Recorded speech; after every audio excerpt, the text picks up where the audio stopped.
우리 함께 찬양하며 나아갈까요? 여러분 악보를 드렸는데요. 기뻐하며 승리의 노래 부르리 함께 찬양하겠습니다.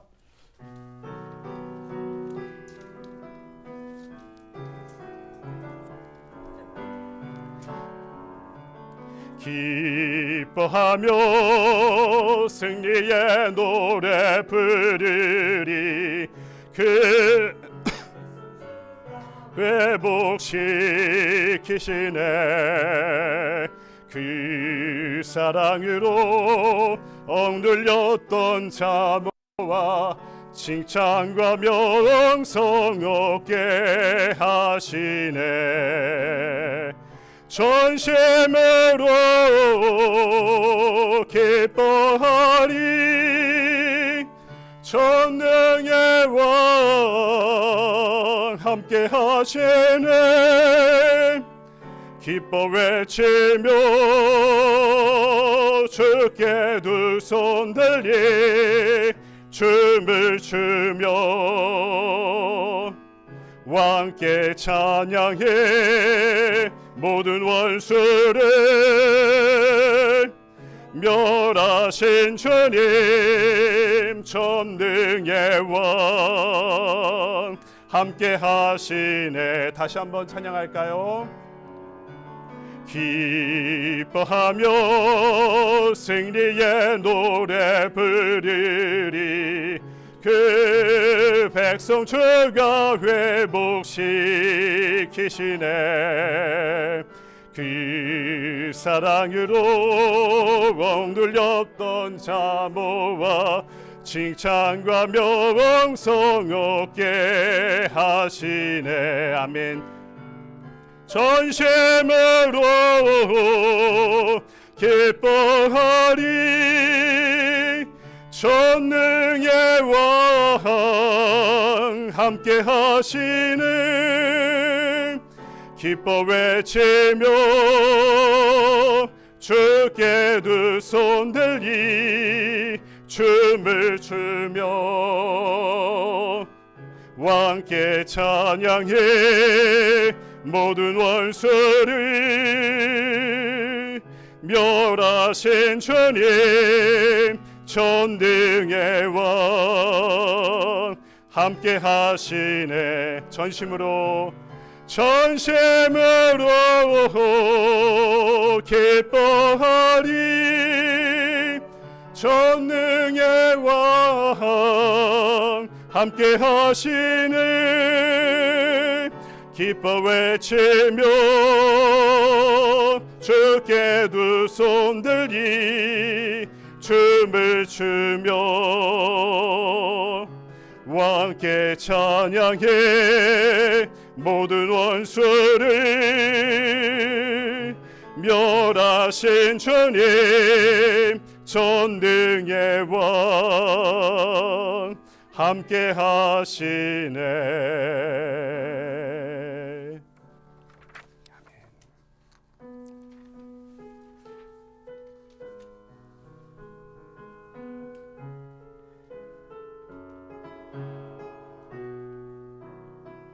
함께 찬양하겠습니다. 따스한 성령님 마음으로 보내 내 몸을 감싸며 주어지는 평안함 만족함을 느끼네 부르신 곳에서 나는 예배하네 어떤 상황에도 나는 예배하네 부르신 곳에서 나는 예배하네 어떤 상황에도 나는 예배하네 사랑과 진리에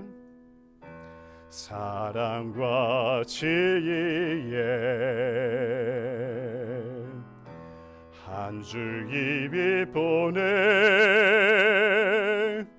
내 몸을 감싸며 주어지는 평안함 그 사랑을 느끼네. 부르신 곳에서 나는 예배하네. 어떤 상황에도 나는 예배하네. 부르신 곳에서 나는 예배하네. 어떤 상황에도 나는 예배하네. 내가 걸어갈 때 길이 되고 살아갈 때 삶이 되는 그곳에서 예배하네. 내가 걸어갈 때 길이 되고 살아갈 때 삶이 되는 그곳에서 예배하네. 부르신 곳에서 나는 예배하네. 어떤 상황에도 나는 예배하네. 부르신 곳에서 나는 예배하네.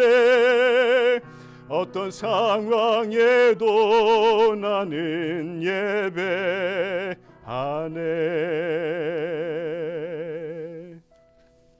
아멘. 다 같이 자리에서 일어나셔서 사도신경으로 함께 신앙 고백하십니다. 전능하사 천지를 만드신 하나님 아버지를 내가 믿사오며 그 외아들 우리 주 예수 그리스도를 믿사오니 이는 성령으로 잉태하사 동정녀 마리아에게 나시고 본디오 빌라도에게 고난을 받으사 십자가에 못 박혀 죽으시고 장사한 지 사흘 만에 죽은 자 가운데서 다시 살아나시며 하늘에 오르사 전능하신 하나님 우편에 앉아 계시다가 저리로서 산자와 죽은 자를 심판하러 오시리라. 성령을 믿사오며 거룩한 공예와 성도가 서로 교통하는 것과 죄를 사하여 주시는 것과 몸이 다시 사는 것과 영원히 사는 것을 믿사옵나이다. 아멘. 만복의 근원 하나님 온 백성 찬송 드리고 저 천사여 찬송하세. 찬송 성부 성자 성령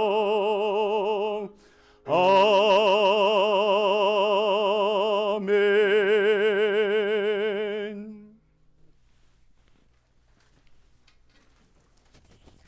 다 같이 기도 드리시겠습니다.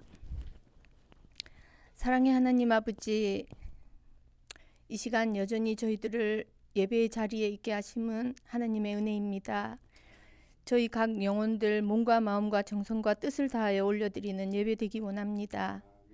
하나님 아버지의 자녀로서 명예를 다시 회복시켜 주시려고 십자가를 거절하지 않으시고 담대히 걸어가신 예수님의 마음을 바라봅니다. 죄악되고 불의한 길에서 나의 하나님 아버지의 영광과 바꿀 수 없음을 기억하게 하셔서 돌이키게 하시고 그 영광의 길로 성숙되어 갈 수 있도록 도와주시옵소서. 세상에서 살아갈 동안 저희 마음이 어디를 향하고 있었는지 돌아볼 때 우리의 안락함을 위해 끊임없이 우상을 만들어가는 어리석음에 있었음을 고백합니다. 이 작은 것에서부터 우상 숭배가 시작되는 것을 기억하며 분별하고 자족하는 마음으로 이기게 하옵소서. 또한 세상 앞에 비굴하지 않게 하시사 하늘의 자녀됨에 명예를 걸고 담대하고 겸손히 살아드릴 수 있도록 성령님 때마다 간섭하여 주시옵소서.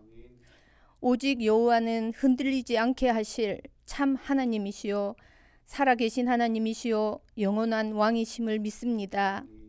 온 세상 모든 영혼들이 구원받기를 기다리시는 아버지의 마음을 알아 모든 민족들이 십자가 앞에 예배의 자리에 나와 하나님의 영광을 찬양드리는 예배의 회복이 있기를 원합니다.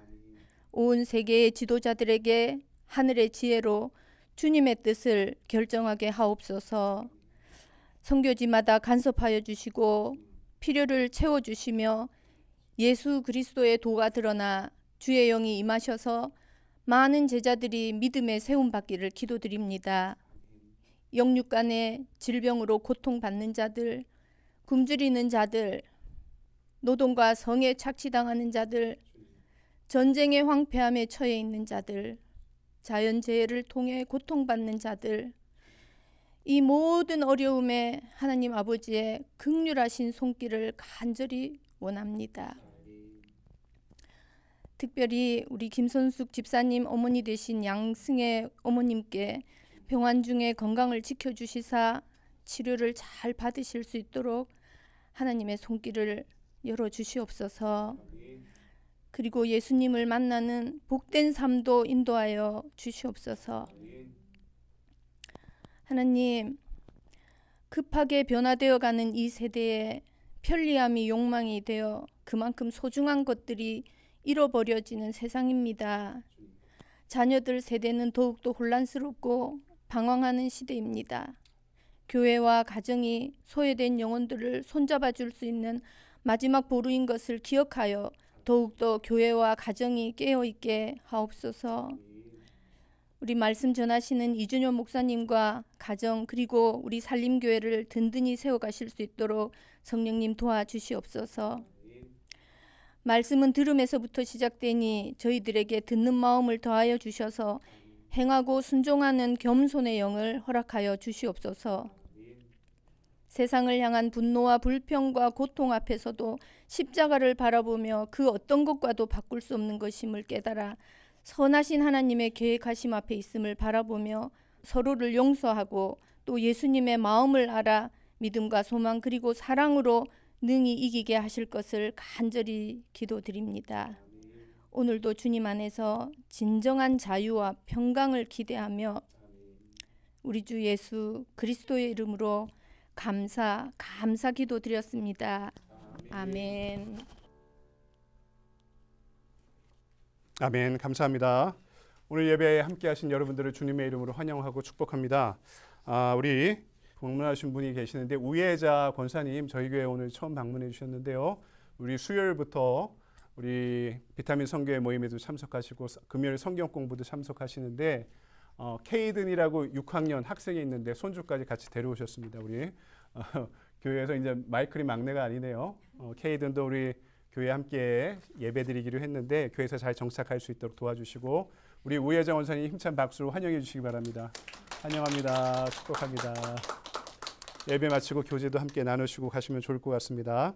우리 하루 한 말씀 월요일부터 금요일까지 유튜브 채널로 아침에 진행하고 있고 토요일에는 6시 30분에 둘루스 오피스에서 우리 전교인 새벽기도회로 모이고 있습니다. 성교의 리더십 학교 성장반 2단계 우리 새로운 사무실에서 매주 금요일마다 진행되고 있고요.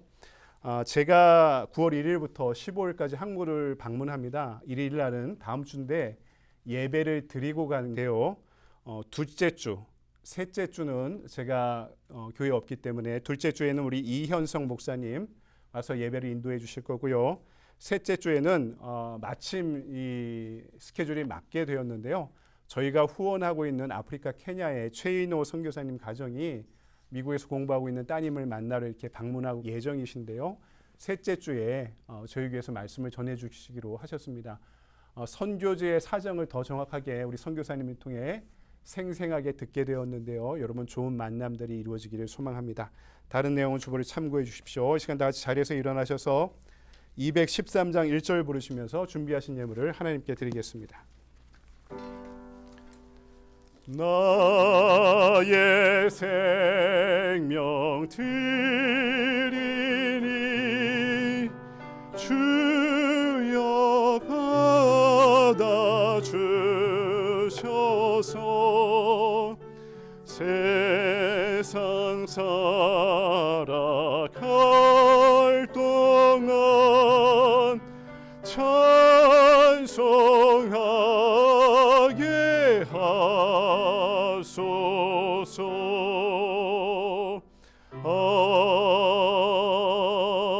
아멘. 할렐루야. 사랑해 주님, 하나님 은혜를 감사드립니다. 한 주간의 삶 가운데 동행하시는 그 사랑을 감사합니다. 그 은혜와 사랑에 감사하며 우리의 예물을 드리오니 이 예물에 담긴 주님을 향한 지고지순한 가치와 사랑의 고백과 믿음을 함께 흠양하여 주시옵고 이 모든 것들이 사용되는 곳에서 하나님의 공의와 사랑의 나라가 확장될 수 있도록 주여 이 예물을 받으시고 사용하시고 예물 드리는 우리를 축복하여 주시옵소서. 그리고 우리의 믿음이 자라고 자라 예물 드림에 만족지 않고 우리의 몸도 하나님이 기뻐 받으시는 거룩한 산 제물이 될 수 있도록 주여 우리의 믿음을 인도하시고 축복하여 주시옵소서. 그리하여 우리가 살아가는 모든 시간 깨어 주님과 동행하는 사적 예배의 시간 되게 하여 주시옵고 두렵더라도 세상을 향해 한 걸음 한 걸음 나아갈 때 우리의 손을 굳게 붙잡아 주시고 우리가 주저앉아 있으면 안아 일으켜 주시는 주님의 손길 의지하며 동행하는 그 모든 것들이 주님의 나라가 되게 하여 주시옵소서. 사랑하는 자녀들 기억하실 때 믿음이 연약하여 방황할 때마다 이 예배 시간을 통해 굳건한 믿음의 반석 위에 세우셔서 우리의 삶의 뿌리를 은혜를 향해 말씀을 향해 성령을 향해 뿌리 내리는 이 시간 되게 하여 주셨고 육신의 질고와 질병과 고통 가운데 방황하고 있는 우리의 지체들과 그들의 가정이 있다면은 천하 만물을 창조하신 예수 그리스도의 이름으로 명하노니 일어날지어다 회복될지어다 걷고 뛰고 찬양할 수 있는 예배자 될 수 있도록 치유와 회복의 역사 가득한 우리의 삶이 저들의 가정이 될 수 있도록 인도하시고 역사하여 주시옵소서. 오늘 우리의 예배와 예물을 받으시는 주님께 감사드리오며 거룩하신 주 예수 그리스도의 이름으로 기도드리옵나이다. 아멘.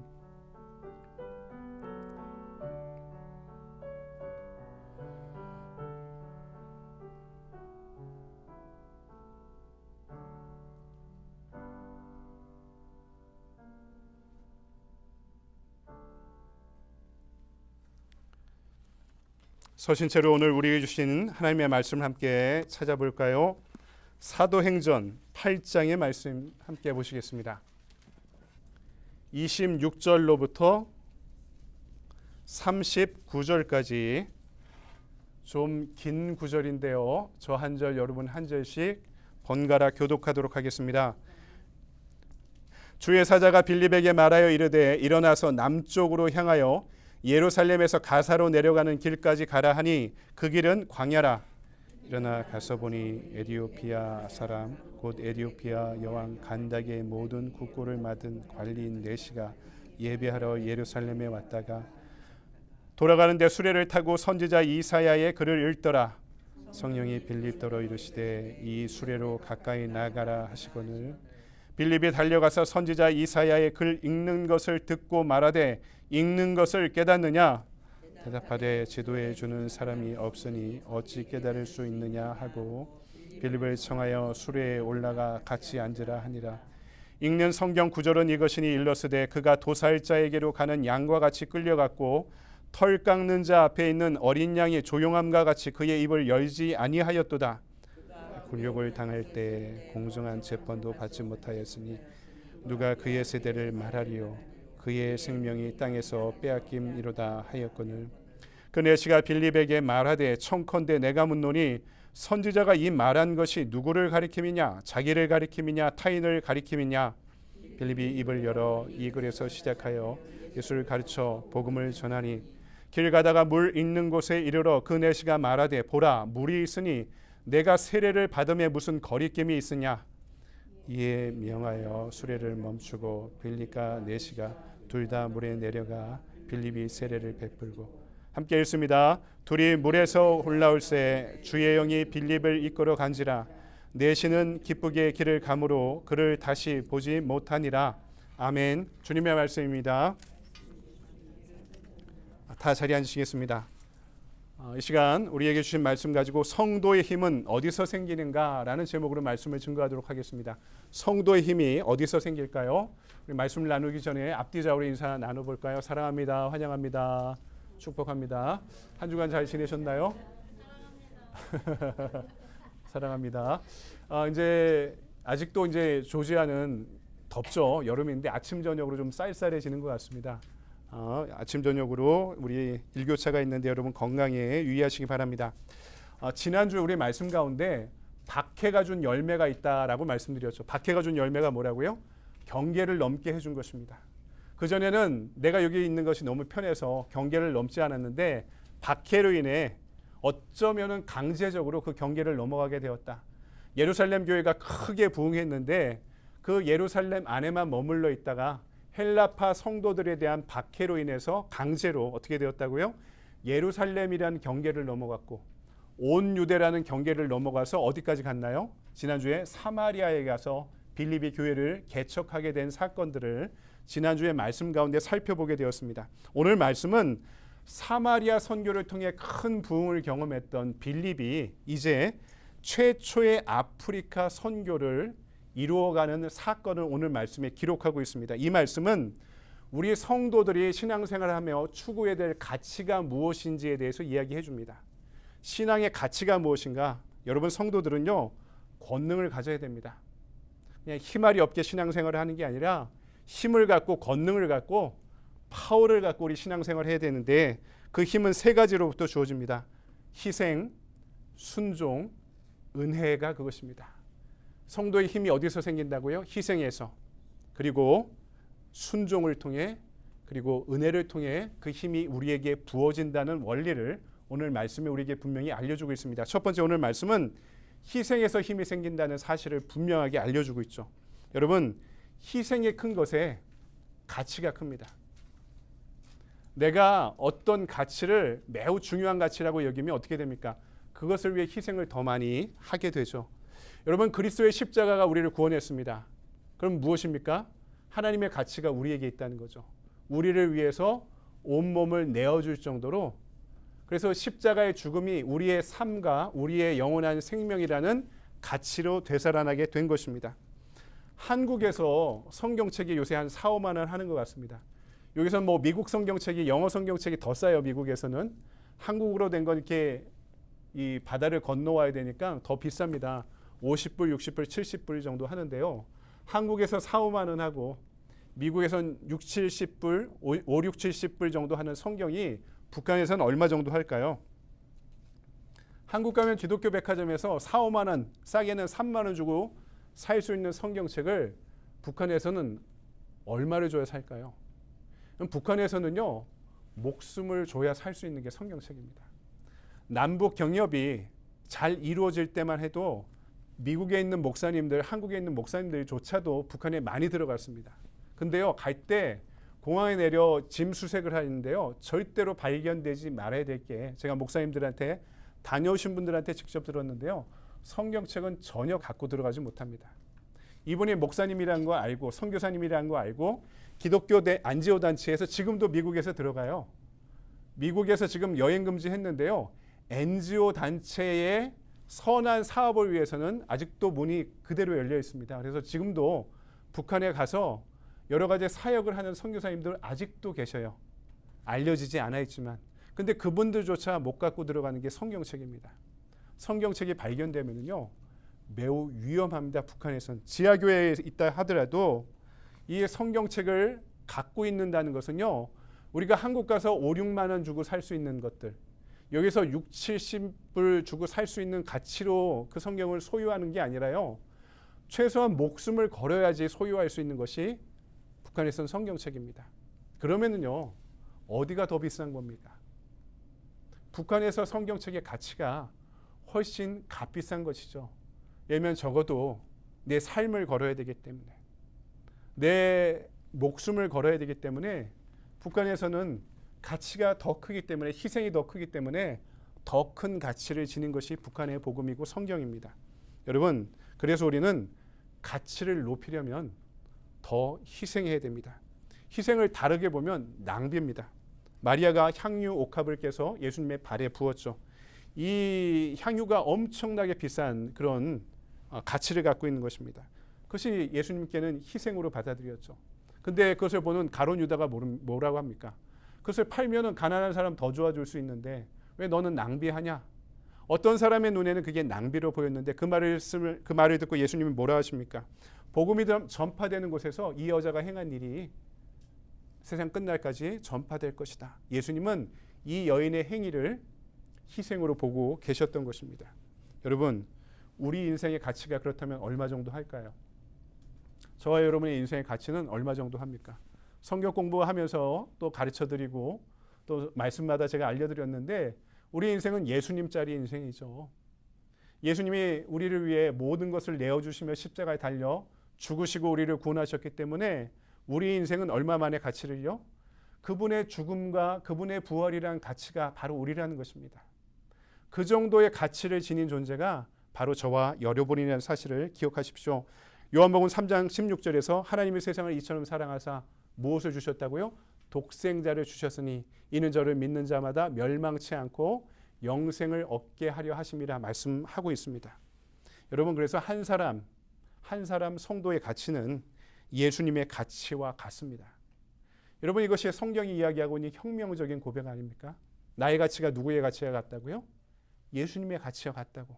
왜냐하면 예수님이 우리를 그런 존재로 받아들여 주셨기 때문입니다. 오늘 말씀 보니까 주님의 사자가 빌립을 광야로 이끕니다. 언제 그랬습니까? 지금 사마리아 교회가 막 신바람 나고 성령바람 나고 부흥의 물결을 타고 있을 때입니다. 그 교회가 부흥하고 감격과 감동이 일어나고 있던 때였는데 그것을 잠깐 멈추게 하고 빌립도로 광야를 가게 하십니다. 왜 그렇습니까? 왜 그랬을까요? 오늘 본문에 나오는 한 사람을 구원하기 위해서. 이 단 한 사람을 구원하기 위해서 부흥이 되고 있는 교회 현장을 내려놓고 그 광야를 찾아가라고 하나님의 사자가 빌립을 지금 인도하고 있는 것입니다. 한 사람의 생명, 그것이 희생이라는 거죠. 우리 크리스찬이 하나님의 희생을 통해 됐다는 것입니다. 우리가 우리 인생의 가치가 어디 있다고 생각합니까? 내가 가장 많이 희생하는 것이 무엇입니까? 그게 내 인생의 가치죠. 우리가 어떤 것을 모으는 데서 가치를 두고 살 수도 있습니다. 하지만 하나님이 말씀하신 가치는 거기서 나오는 것이 아닙니다. 우리가 나이가 들수록 신앙의 연수가 더할수록 해야 되는 것은 희생하는 것입니다. 희생하고 섬기는 데서 우리의 가치를 찾아야 됩니다. 에디오피아 간닥의 여왕의 넷이라고 오늘 말씀이 나왔는데 그 국가의 국고를 맡은 넷이라고 이렇게 이야기합니다. 그냥 넷이가 아닙니다. 뭐 대통령 비서실장, 내무부 장관 정도 되는 그런 고위 관료가 여기까지 찾아온 거죠. 왜 아프리카 에디오피아에서 여기까지 찾아왔을까요? 예배 드리러 왔다 이렇게 기록하고 있죠. 제사 드리러 온 것입니다. 여러분, 제사는요, 예배는 희생입니다. 희생 제물을 드려서 희생이기도 하고요. 에디오피아에서 팔레스틴까지 이 예루살렘까지 찾아오는데 얼마나 걸릴까요? 제가 설교를 준비하면서 구글맵으로 서칭을 해보면서 에디오피아의 수도에서 이스라엘 수도 예루살렘까지 그 거리를 계산해 봤습니다. 편도로 2610마일 나오더라고요. 킬로미터로 4200km입니다. 왕복으로는 5220마일입니다. 제가 주석이나 당시의 자료를 찾아보니까 당시 도로 환경을 고려하면은 좋은 마차를 타도요, 편도로만 한 달이 넘게 걸리는 그런 거리였습니다. 근데 국가의 고위 관료가 가는데 한 달, 오는데 한 달, 머무는데 최소 보름에서 한 달 정도 걸리면은 한 분기 정도를 국가의 일을 내려놓고 여기까지 찾아왔다는 이야기입니다. 얼마나 먼 거리고 얼마나 많은 희생입니까? 우리가 예배 시간에 이렇게 나오는 것도 시간을 희생하는 거죠. 우리 시간을 구별해 드리는 것이죠. 헌금을 드리는 것도 삶이 빡빡해도 드리는 건 뭡니까? 희생입니다. 누군가를 섬기는 것도 희생이고, 그리고 누군가 이렇게 간식을 준비해 오시는 분들도 있는데 그것도 희생입니다. 여러분, 희생이 큰 곳에 가치도 커지는 것입니다. 그리고 에디오피아란 말 자체도요, 검게 탄 얼굴이라는 그런 뜻을 갖고 있습니다. 구약에서는 이 사람들이 유명해요. 지금 예레미야 아침에 하루 한 말씀 보고 있는데요. 애굽의 유명한 용병 집단 중에 하나가, 애굽이 이 사람들을 고용해서 전쟁할 때마다 이 사람들을 사용했는데, 이 사람들이 누구냐면 구스 사람입니다. 구약 시대에는 이 에디오피아 사람을 구스 사람이라고 불렀는데, 구스가 뭐가 유명했냐면 구스의 방패병들이 유명했습니다.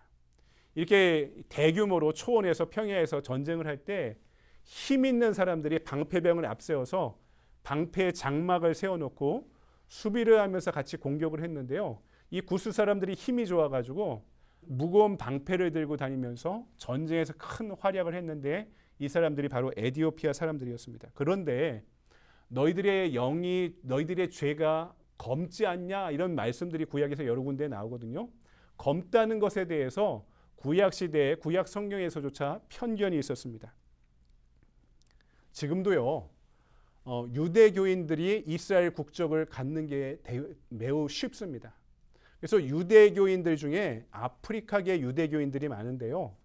지금도 이스라엘의 사회적인 문제 중에 하나가 아프리카계 유대교인들이 이스라엘의 예루살렘에 제사 드리러 올 때 이들에 대해서 이스라엘 사람들이 아직도 함부로 하고 하는 일들이 지금도 벌어지고 있습니다. 이스라엘 안에 본인들이 그렇게 심각한 박해를 2차 세계대전 때 받던 이스라엘 사람들이 지금도 흑인들에 대해 매우 심각한 편견을 갖고 있고 그리고 이들에 대해서 사회적인 그런 잘못들을 하고 있는 것들을 제가 가끔씩 외신을 통해 보게 되는데요. 몇 년 전에도 아프리카계 유대교 군인을 이스라엘 경찰들이 막 린치를 가해서 흑인들의 폭동이 예루살렘에서 일어났던 일들도 기억하고 있습니다. 그런데 지금도 그런데 2000년 전에 이들에 대한 사회적인 편견과 차별이 없었을까요? 이 관료가 여기까지 찾아왔습니다. 먼 거리에서 왔고요. 많은 시간을 희생해야 됐고 이방인, 흑인이란 차별도 받고 있던 상황이었습니다. 그럼에도 불구하고 여기까지 찾아와서 하나님을 제사하고 예배하는 것, 하나님이 그것을 매우 귀하게 보셨던 것입니다. 이 관리의 이 내시의 희생을 하나님이 너무나 귀하게 보셨기 때문에 사마리아 교회가 공동체가 막 부흥하고 있는데 빌립더로 그것을 멈추고 이 광야까지 찾아오게 만들 정도로 이 한 사람의 희생을 귀하게 보고 계셨던 거죠. 예수님이 제자들에게 너희들이 나를 따르려거든 어떻게 하라고 말씀하십니까? 자기를 부인하고 자기 십자가를 지고 나를 따르라 말씀하십니다. 십자가가 뭡니까? 자기 부인이고 자기 희생입니다. 그래서 여러분 십자가를 질 때 힘이 생기고 능력이 생기는 것입니다. 여러분 가정의 자녀들의 가치가 어디서 생깁니까? 여러분들이 희생해서 자녀들의 가치가 생기는 겁니다. 부모가 희생하기 때문에 자녀들이 가치 있는 존재로 성장하는 것입니다.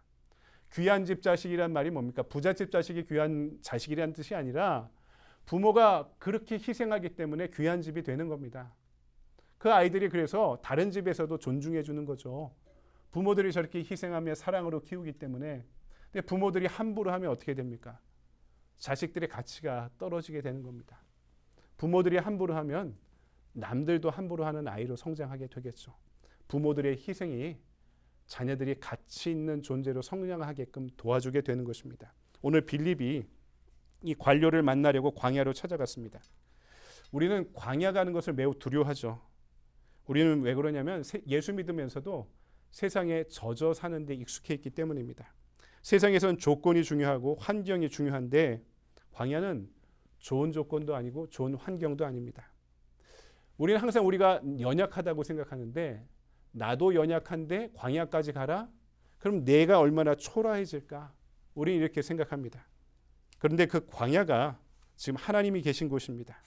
은혜가 있는 곳입니다. 하나님이 이끄시는 곳입니다. 히브리어로 광야를 미드바르라고 합니다. 미드바르. 근데 말씀을 성경에서 구약에서 나바르라고 합니다. 광야라는 단어와 말씀이란 단어는 어원이 같습니다. 광야는요. 말씀이 들려오는 곳이라 생각했던 것입니다. 내가 의지할 것이 없기 때문에 광야에 서 있으면 말씀이 더 잘 들린다고 생각했던 것입니다. 이삭이 리브가를 맞이할 때도요. 광야에서 하나님을 묵상 중이었다고 창세기가 기록해 놓고 있습니다. 대족장 이삭, 믿음의 조상 이삭이요. 바로 광야의 사람이었고 말씀의 사람이었습니다. 이사야를 보면 광야에서 하나님께서 새 일을 행하신다 이렇게 말씀하시죠. 광야에 새 길을 내시고 사막에 강이 흐르게 하시겠다. 분명하게 말씀하십니다. 그러니까 하나님이 함께 하시는 길이라면 조건과 환경과 상관없는 길이라는 것입니다. 그래서 말씀이 있는 길을 따르려는 사람들은 기꺼이 광야를 찾을 수 있는 사람들입니다. 희생할 수 있는 사람들이라는 것입니다. 여러분 오늘 이 말씀 가운데 희생을 통해 가치를 높일 수 있는 믿음의 능력 지닌 종들 되시기 바랍니다. 두 번째 오늘 말씀은 순종에서 힘이 생긴다. 우리에게 분명히 알려주고 있습니다. 하나님의 명령이 매우 짧죠. 오늘 말씀 이 빌립더러 가라고 말씀하십니다. 그러니까 빌립이 가죠. 26절을 볼까요? 주의 사자가 빌립에게 말하여 이르되 일어나서 남쪽으로 향하여 예루살렘에서 가사로 내려가는 길까지 가라 하니 그 길은 광야라. 이 가사가 지금 그 문제가 되고 있는 팔레스틴의 가자 지구입니다. 이게 지금은 가자 지구를 이때는 가사라고 불렀는데 거기까지 내려가야 되는데 그러면 광야를 지나야지만 거기까지 찾아갈 수 있는 것이죠. 가라 하는 말씀은요. 납득과 공감과 이해를 요구하는 말씀이 아닙니다. 가라 하는 하나님의 말씀 부르심은요. 우리가 납득하고 이해하고 공감하는 것을 요구하는 말씀이 아니라 순종을 요구하는 말씀입니다. 아브라함을 부르실 때도 그랬죠. 창세기 12장 1절을 보면 너는 너의 친척과 고향과 아버지 집을 떠나 내가 너에게 명령한 땅을 가라. 근데 이 말씀을 잘 읽어야 되는데요. 친척과 고향과 아버지의 집이라는 것은 족장을 족장되게 만드는 모든 울타리들을 가리키는 관용적인 표현입니다. 이게 있어야지만 족장으로 살아갈 수 있어요. 아브라함이 대부족의 족장인데 그에게 친척과 고향과 아버지의 집을 떠나 내가 너에게 명령한 길을 가라는 것은요. 그 길을 향해 너의 울타리를 다 해체하고 떠나라는 말씀과 다를 바가 없었던 것입니다. 그것은 이해와 납득과 공감을 요구하는 것이 아니라 순종을 요구하는 명령이셨던 것입니다. 그래서 여러분 우리는요. 알고 가는 존재가 아니라 믿고 가는 존재입니다. 성도들의 삶 자체가 그런 것입니다. 납득하고 이해하고 공감하기 때문에 가는 게 아니라 그 길이 어디를 향하는지 그 길을 가면 어떻게 되는지 전혀 모르는 길도 하나님이 가라 명하시면 믿고 가는 것이 성도의 삶인 것이죠. 그래야 우리 인생이 빨라집니다. 내가 최종 판단자가 되면 어떻게 됩니까? 저울질하게 됩니다. 그러면 어떻게 됩니까? 머뭇하게 됩니다. 우유부단해집니다. 더 느려집니다. 그렇게 되면 교회를 다녀도 아무것도 못합니다. 내가 최종 판단자가 되고 내가 삶의 주체가 되면은 유불리를 따지고 이익을 따지고 내 체면도 따지고 그렇게 머뭇거리다 보면 교회를 다녀도 선교도 못하고 전도도 못하고 은혜도 못 받습니다. 오늘 말씀은 우리에게 저울질하지 말고 순종하라. 하나님의 말씀이 분명하다면 순종하라 말씀하십니다. 우리 작은 두뇌 갖고 이해하려면 다 이해하지 못하고 납득하지 못하고 공감하지 못합니다. 하나님의 섭리와 나의 이성과 경험이 너무나 다르기 때문이죠. 그 길은 가봐야 아는 길이고 순종해야 알 수 있는 길입니다. 이사야 55장 8절에서 9절에 이렇게 말씀하죠. 이는 내 생각이 너희의 생각과 다르며 내 길은 너희의 길과 다름이니라. 여호와의 말씀이니라. 이는 하늘이 땅보다 높음같이 내 길은 너희의 길보다 높으며 내 생각은 너희의 생각보다 높음이라. 내 이성과 경험과 판단과 차원이 다르다는 것이죠. 그것을 이해하려면 어떻게 됩니까? 믿고 순종하는 길밖에 없다는 것입니다. 여러분 우리 신앙에 필요한 것이 감탄입니다. 감동이고 감격이고 탄성인데 여러분 이 감탄이 뭡니까? 가라에서 갔더니 놀라운 일들이 벌어지는 것입니다. 순종했더니 이해하지 못할 일들을 경험하게 되었다는 것입니다. 여러분 우리 신앙이 감격과 감동과 탄성을 잃어버린 이유는요. 순종을 잃어버렸기 때문입니다. 오늘 빌립이 어떻게 합니까? 하나님이 가라니까 갔습니다. 그러니까 그 넓은 광야에서 그 내실을 만날 수 있었던 것입니다. 이게 어떻게 그냥의 우연이라고 치부할 수 있겠습니까? 가나안의 혼인잔치에서 예수님이 첫 번째 표적을 행하십니다. 예수님의 어머니가 그 살림들을 맡아서 행사를 진행하는 책임자였는데 그 잔치에 그 하인들에게 뭐라고 합니까? 술이 떨어지니까 예수님이 뭐라 하면 뭘 명하든지 그대로 따르라. 그 다음에 뭐라고 써 있습니까? 사람들이 이 포도주를 마시고 다른 곳에선 좋은 거를 내놓고 나중에 안 좋은 걸 내놓는데 여기서는 이렇게 좋은 것을 왜 나중에야 내놓느냐 사람들이 감탄을 하죠. 근데 이 말씀 보면 이렇게 써 있습니다. 함께 했던 종들은 무슨 일이 벌어졌는지를 알게 됐다. 이렇게 말씀하고 있습니다. 놀라웠다. 감탄했다는 것입니다. 순종을 하니 놀라운 일들이 벌어진 것을 순종한 사람들은 알고 있었다고 말씀하는 것이죠. 우리가 교회 다니면서 그렇습니다. 예수 믿어도 뭐 하나 없네. 이렇게 말할 수 있습니다. 교회 다녀도 전혀 새롭지 않은 것 같다. 그럴 수 있습니다. 근데 그러지 말라는 거죠. 여러분 그런 마음 품으면 맨날 남들 신앙생활 열심히 하는 것만 보고 감탄합니다. 다른 교회 잘 된다고 놀랍니다. 근데 우리는 그럴 수 없다고 생각합니다. 여러분 그것이 더 놀라운 것입니다. 말씀이 역사하고 성령께서 함께 하신다면은 그럼에도 불구하고 우리에게 아무런 변화가 일어날 수 없다라고 생각하는 것 자체가 더 놀라운 일이라는 것입니다. 그래서 우리가 해야 될 일은 말씀에 도전하면 무릎 꿇고 기도하는 일뿐입니다. 그리고 순종하는 것입니다. 그럴 때 내 삶에 증거가 생기고 나에게 간증이 생기는 것입니다. 여러분 인터넷 들어가서 다른 사람 간증 듣고 말씀 들을 수 있습니다. 근데 그것을 즐기지 마십시오. 내가 간증하십시오. 듣는 것에 즐기지 말고 내가 간증하는 삶을 사십시오. 여러분 하루 한 말씀 듣고 그렇게 살라고 노력하면 내가 왜 할 말이 없겠습니까? 나눌 말이 왜 안 생기겠습니까? 주일 예배 설교 말씀 듣고 도전받을 때 내가 순종하면 여기서 나의 인생의 반응이 왜 안 생기겠습니까? 왜 내 삶에 증거가 없고 간증이 없겠습니까? 여러분 순종해야 내 삶의 스토리가 생깁니다. 큰 줄기가 생깁니다. 흐름이 생긴다는 것입니다. 순종하면은 능력이 나타나고 순종하면은 나에게 갈등이 없어집니다. 그렇지 못하면 저울질합니다. 저는 저 자신에 대해서도 그렇게 생각합니다. 이렇게 목회하면 근심이 많은가, 걱정이 많은가, 두려움이 많은가 생각할 때마다 하나님 주신 마음이 그렇습니다. 야, 초심으로 돌아가야 되겠구나. 내가 초심으로 돌아가야 되겠구나. 여러분 성경에서 세월을 아끼라 말씀하는데 이것은 기회를 잡으라는 말씀입니다. 순종할 때 기회가 찾아옵니다. 4시가 가는 길에 스케줄이 있고 빌립이 가라 명하는 그 명령의 스케줄이 있었습니다. 빌립이 이 말씀에 바로 순종하니 그 광활한 광야에서 이 4시를 만나게 되었던 것입니다.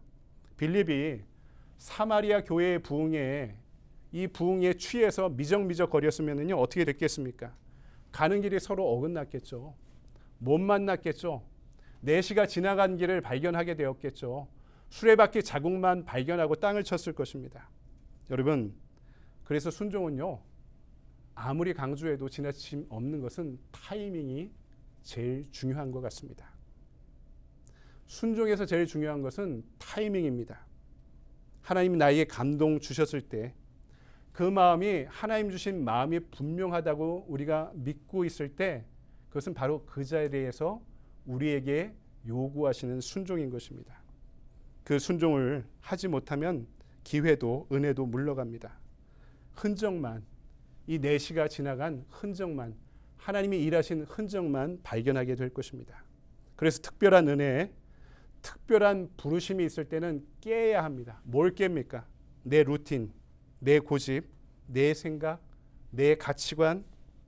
여러분 그것으로 이해할 수 없는 하나님의 크신 일들이 우리를 맞이할 준비를 하고 있기 때문에 내가 내 것을 깨고 순종해야 그것을 만날 수 있다는 것입니다.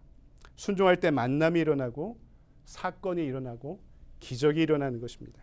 이 예배 시간 우리에게 주신 이 말씀에 아멘으로 순종할 때 여러분 우리 인생에도 사건이 일어나고 만남이 일어나고 기적이 일어날 줄 믿습니다. 여러분 그 순종의 힘을 경험하는 하나님의 종들 되시기 바랍니다. 마지막으로 오늘 말씀은 은혜를 통해 힘이 생긴다. 우리에게 분명히 알려주고 있죠. 은혜는 하나님으로부터 옵니다. 은혜의 주체가 사람이 아닙니다. 희생하고 순종하는 곳에 은혜가 밀려옵니다. 우리가 하나님의 일을 어렵지 않게 기쁨으로 할 수 있는 이유도 은혜 때문에 가능한 것입니다. 은혜 위에 은혜다라고 이야기하는 것은 희생하고 순종한 위에 더 큰 은혜가 임한다는 뜻이기도 합니다. 29절을 볼까요? 성령이 빌립더러 이르시되 이 수레로 가까이 나아가라 하시거늘. 가까이 가라. 이건 누구나 할 수 있는 순종이죠. 뭐 장관 차가 지나가는데 가까이 가라. 할 수 있는 순종입니다. 그 가까이 지근거리까지 갔는데 어떻게 합니까? 올라오라 이야기합니다. 가까이 간 거는 순종이고요. 그 어마어마한 사람이 올라오라 해서 그 자리에서 만날 수 있는 것은 은혜였던 것입니다. 말씀에 순종하니 순종하다 보니 예측하지 못한 일들이 벌어지게 된다는 거죠. 이것이 은혜 아닙니까? 하나님 앞에 희생하고 순종하니 자동으로 일어나는 일이 따라올 때가 있다는 것입니다. 처음에는 너무나 애쓰고 힘써도 잘 안 됐는데 근데 애쓰고 힘쓰다 보니 하나님 은혜 주시면 내가 애쓰고 힘쓴 것과 비교하지 못할 일들이 나에게 우리에게 벌어지게 된다는 것입니다. 스스로 되고 저절로 되는 것이 은혜 안에 따라오게 된다라고 말씀하는 거죠. 세상에서는 무엇인가 쫓으면 도망갑니다. 여자도 쫓아가니 도망가더라고요. 돈도 명예도 사람도 권력도 내가 손에 움켜쥐려고 하면 내 욕망으로 내 욕심으로 가지려 하면 도망갑니다. 근데 하나님을 따르면 하나님이 은혜 주셔서 다른 것이 따라오게 만드신다는 것입니다. 오늘 30절에 31절을 볼까요? 빌립이 달려가서 선지자 이사야의 글 읽는 것을 보고 말하되 읽는 것을 깨닫느냐 대답하되 지도해 주는 사람이 없으니 어찌 깨달을 수 있느냐 하고 빌립을 청하여 수레에 올라 같이 앉으라 하니라. 순종에 따르니 무엇이 있습니까? 목마른 자가 기다리고 있었습니다. 순종하니 하나님을 목말라 하는 사람을 만나게 되었다는 것입니다. 예비된 은혜가 있었다는 거죠. 34절과 35절 그 내시가 빌립에게 말하되 청컨대 내가 묻노니 선지자가 이 말한 것이 누구를 가리킴이냐 자기를 가리킴이냐 타인을 가리킴이냐 빌립이 입을 열어 이 글에서 시작하여 예수를 가르쳐 복음을 전하니 복음을 증거할 뿐만 아니라 36절을 보니까 가던 길을 멈춰 세례를 줍니다. 말씀에 순종하니 수레 안에서 모든 것이 다 이루어지죠. 복음도 증거하고 세례도 주게 되었다. 모든 것이 한 번에 이루어졌습니다. 최초의 아프리카 선교가 이 자리에서 이루어지게 된 것이죠. 우리가 계획 세워서 뭐 하자 하면 힘듭니다. 잘 안 됩니다. 우리가 지금 아프리카 케냐 우리도 이 빌립을 따라서 아프리카 선교를 하고 있지 않습니까? 치밀하게 계획 세우자 뭐 하자 그러면 쉽지 않았을 것입니다. 하나님이 우리에게 감동 주시고 은혜 허락하시니 할 수 있었던 거죠.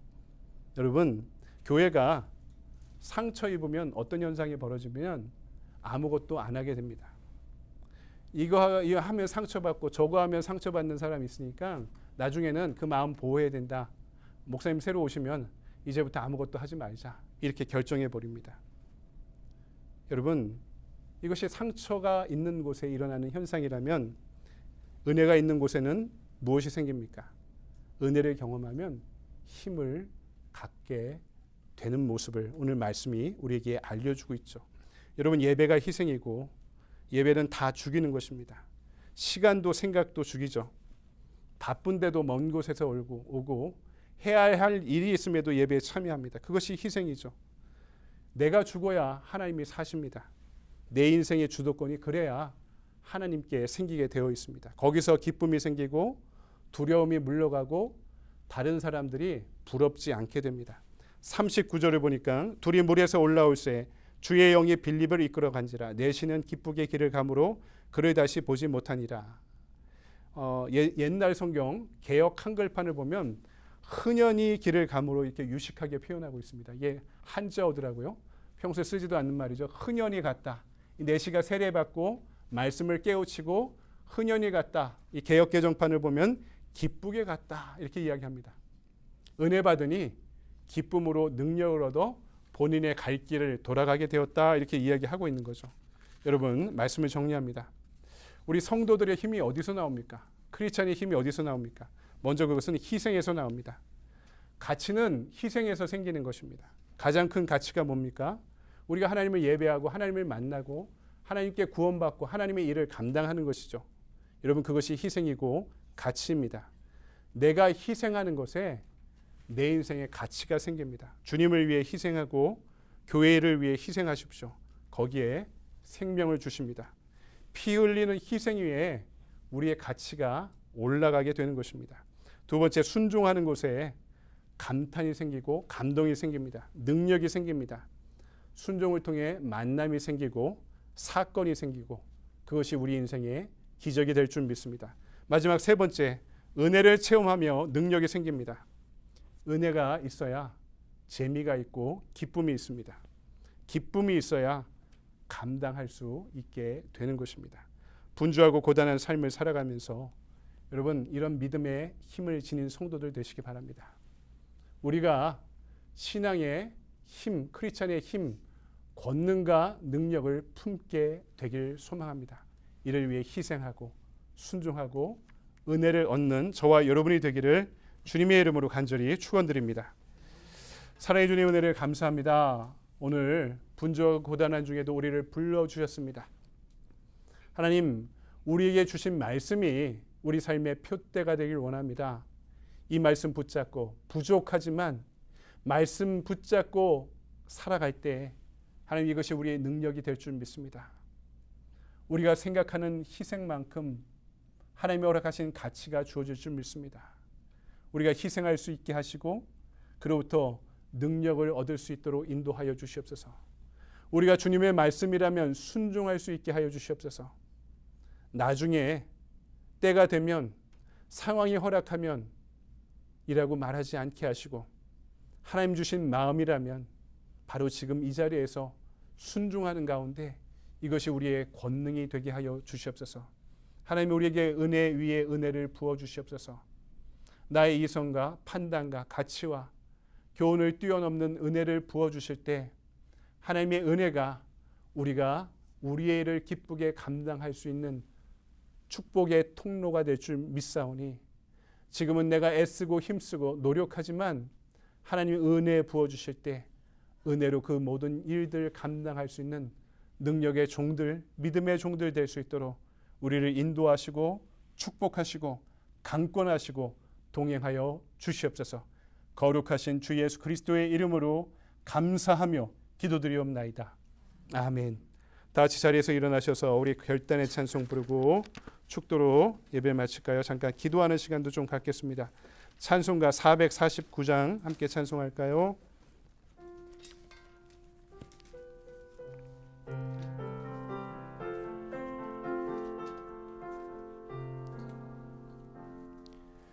예수 따라가며 복음 선정하면 의리 행할 게 환하겠네. 주를 의지하며 순종하는 자를 주가 늘 함께 하시리라. 의지하고 순종하는 길은 예수 안에 즐겁고 복된 길이로다. 해를 당하거나 우리 고생할 때 주가 위로해 주시겠네. 주를 의지하며 순종하는 자를 주가 안위해 주시리라. 의지하고 순종하는 길은 예수 안에 즐겁고 복된 길이로다. 남의 짐을 지고 슬픔으로 하면 주가 상급을 주시겠네. 주를 의지하며 순종하는 자를 항상 복 내려 주시리라.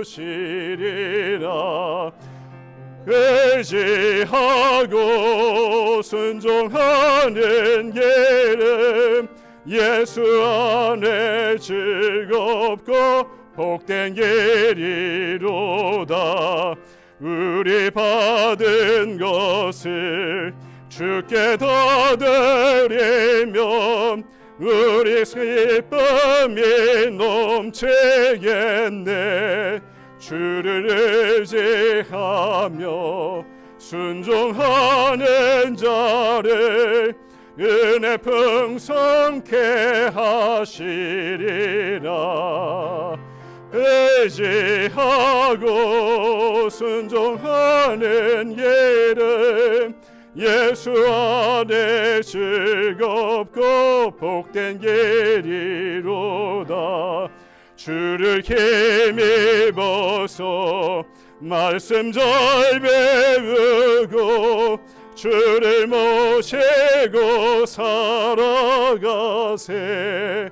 주를 의지하며 항상 순종하며 주가 사랑해 주시리라.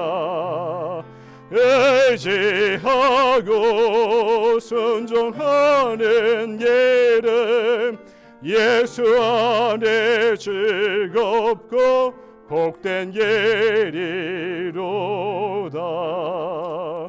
아멘. 이 시간 우리 잠깐 기도하는 시간 가질까요? 우리에게 주신 마음이 있다면 그 마음 붙잡고 기도하도록 하겠습니다. 그것이 하나님 주신 마음입니다. 그것이 하나님이 두신 말씀의 도전인 줄 믿습니다.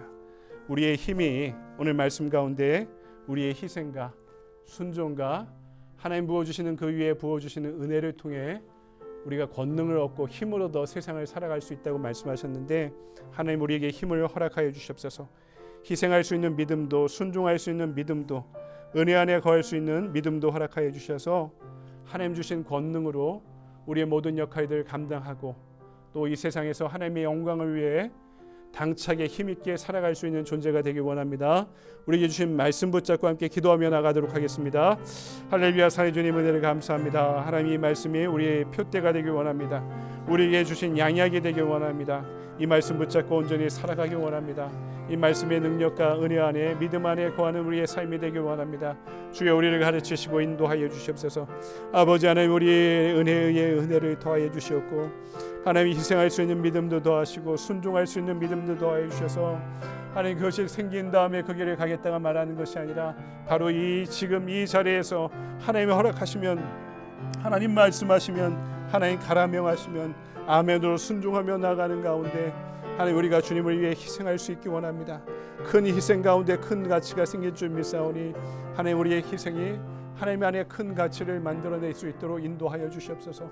하나님 우리가 하나님의 말씀에 순종하기 원합니다. 주님 말씀하시면 내가 나가리라 말씀하셨는데 하나님 우리에게 말씀하실 때 순종할 수 있는 믿음도 하시고 하나님 우리가 주저하지 않게 하시고 하나님 우리가 저울질하지 않게 하시고 하나님 말씀하실 때 아멘으로 순종하며 지금 그 자리에서 나아갈 수 있는 믿음의 자녀들이 될 수 있도록 인도하시옵소서. 지금은 애쓰고 힘쓰지만 은혜의 은혜 부어주실 때 그것이 저절로 잘 되는 때가 우리에게 주어지리라 믿습니다. 하나님 그 역할들을 감당하게 하여 주시옵소서. 하나님 그 일들을 감당하게 하여 주시옵소서.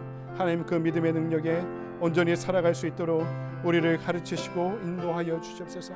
믿음으로 바로 나갈 수 있는 그 삶이 될 수 있도록 가르치시고 인도하여 주시옵소서. 아버지